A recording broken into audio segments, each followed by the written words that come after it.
My name is Dr. Dermot Hudson. I'm chairman of the Korean Friendship Association of the UK and also the official delegate of the Korean Friendship Association for the UK, and I'm chairman of the British group for the study of the Juche idea, which I founded over 40 years ago. I've visited the Democratic People's Republic of Korea, which the mainstream media like to call North Korea, that I prefer to call it People's Korea or Juche Korea. I've visited it 19 times. My first ever visit was in May 1992, and my last visit was in April 2024, when I was invited by the Korean Association of Social Scientists and the International Institute for the Study of the Juche idea.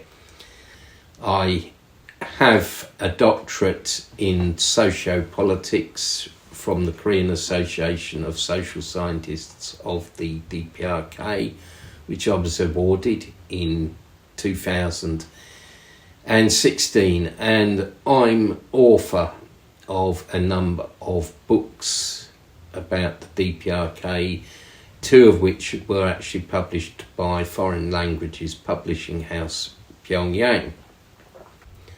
My story of involvement with the DPRK began in the early and mid-1980s, when I was a young member of the old Communist Party of Great Britain, which no longer exists. That party was dissolved in 1991 by the revisionists. In those days, I felt a lot of disillusion and dissatisfaction with both the policies of the Communist Party of Great Britain, but also some socialist countries such as the Soviet Union. Even before perestroika, the Soviet Union was sliding into ideological retreat and compromise and revisionism. So I was looking for another country, another source of inspiration in socialism. I read about different countries like Albania, like Cuba, like Vietnam, like China, which in those days had embarked on reform and opening up, which made me feel that it didn't really present much of a genuine alternative. It was very hard to find any information about People's Korea. Once I happened to find one magazine in a public library, which I was quite impressed reading. I read a few articles, one by an American academic and historian, Professor Bruce Cummings, who is very well known as a so-called, in inverted commas, expert on Korea. Probably his writings are better than some of the tabloid-style rubbish that is produced by so-called academics and experts in the West. So I read one of his essays and one or two newspaper articles, including an article in the Observer Colour supplement by an Australian journalist, Murray Sale. So I resolved to find out more about the DPRK, but it was so hard. Quite by chance, I found some of President Kim Il-sung's works and a small book, Korean Review 1974, in a second-hand bookshop in the back streets of Southampton. Reading those works, my interest in the DPRK spiralled, and I resolved to read more and more. I also formed a small group for the study of the Juche idea amongst some friends from the Young Communist League and the Communist Party in Hampshire. Fast forwarding to 1992, I was very privileged and lucky to secure an invitation to visit People's Korea at the invitation of the Korean Association of Social Scientists, and to study for 2 weeks at the Jucheondae Academy just outside Pyongyang. I was to return again to the DPRK in 1993 and 1994 and 1996. In particular, I visited the DPRK with my delegation in June 1996, and this was at the time of the arduous march, a period of difficulty and hardship with the Korean people, but this was reported in the West as a famine and as mass starvation. And a month before we visited, the media in many Western countries told us that DPRK was going to collapse, told us that they'd run out of food and this was the end of the DPRK. But when we visited the DPRK in 1996, we certainly did not see any signs of collapse. And we didn't see a single person starving. We didn't see people beg for food. We didn't see people trying to raid dustbins. The situation looked very much under control, and the DPRK was clearly functioning. There was a gap in my visits to the DPRK for financial reasons, and because I'd got married for the first time. I went back in 2002 to participate in the celebrations for the 90th anniversary of the birth of President Kim Il-sung.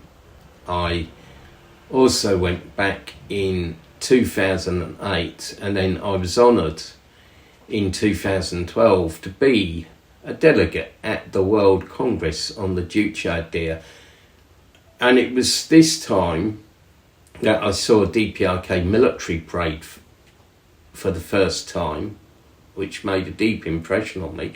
And also, the first time to hear respected Marshal Kim Jong-un speak in public. I was actually there at the first ever public speech he made, which also made a deep impression on me.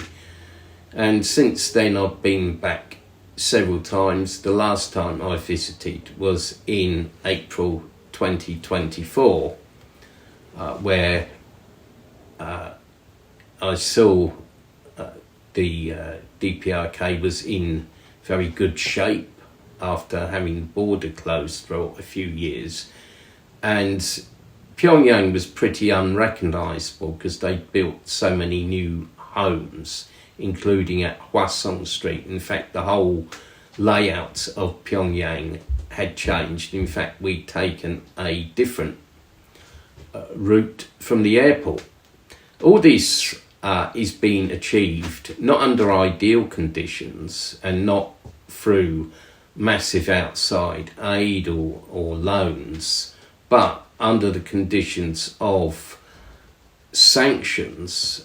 DPRK is under multiple sanctions, both by the US and by the UN and by the EU, by the British government, Japanese government. The list is endless, and there's like multiple layers of sanctions on the DPRK. But despite this, they are thriving and prospering, with new buildings going up in Pyongyang all the time. And on my last visit, I can say without exaggerating at all, that I've never seen so much construction work going on in Pyongyang on the previous compared to the previous visits. I looked out my hotel room and saw a huge multi-storey block of flats under construction just opposite the hotel.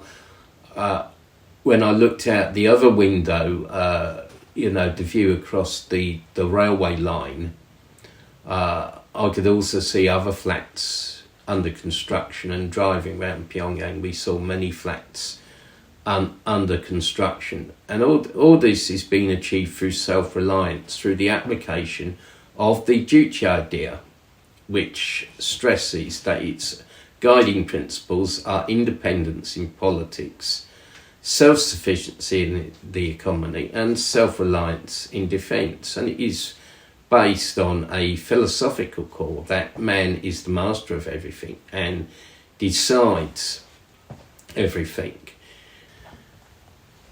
My main role these days is as chairman of the Korean Friendship Association. We are an international body with branches in many countries throughout the world, including the UK, the US, Canada, Mexico, Brazil, Spain, Germany, Hungary, and many others.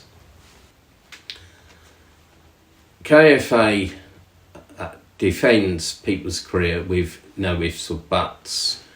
We try to challenge the propaganda against the DPRK through using the internet in particular. We use many social media platforms, and we also hold real life events, which I think are very important. Last weekend we carried out quite an intense weekend of activity, starting with a picket of the US Embassy, which marked the 70th anniversary of the beginning of the Korean War, the provocation of the Korean War by the US imperialists and South Korean puppets. And of course, one distortion or one big lie is that the DPRK started the war itself, and this is a lie. Nothing could be further from the truth.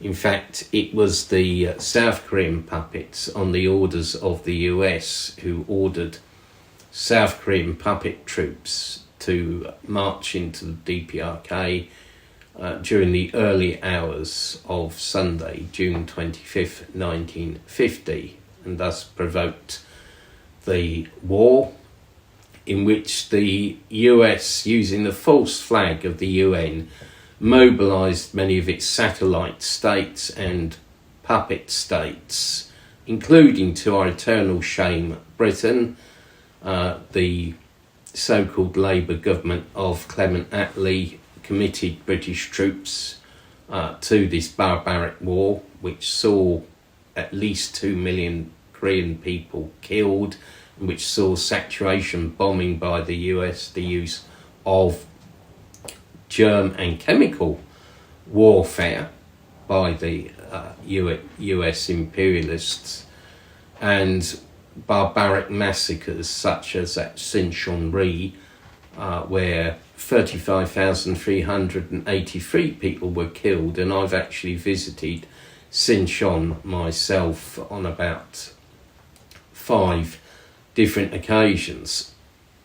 Once again, I'm very happy to give this interview to the Proletariat YouTube channel, and I hope that more people will join the Korean Friendship Association and become involved in our activities. Thank you.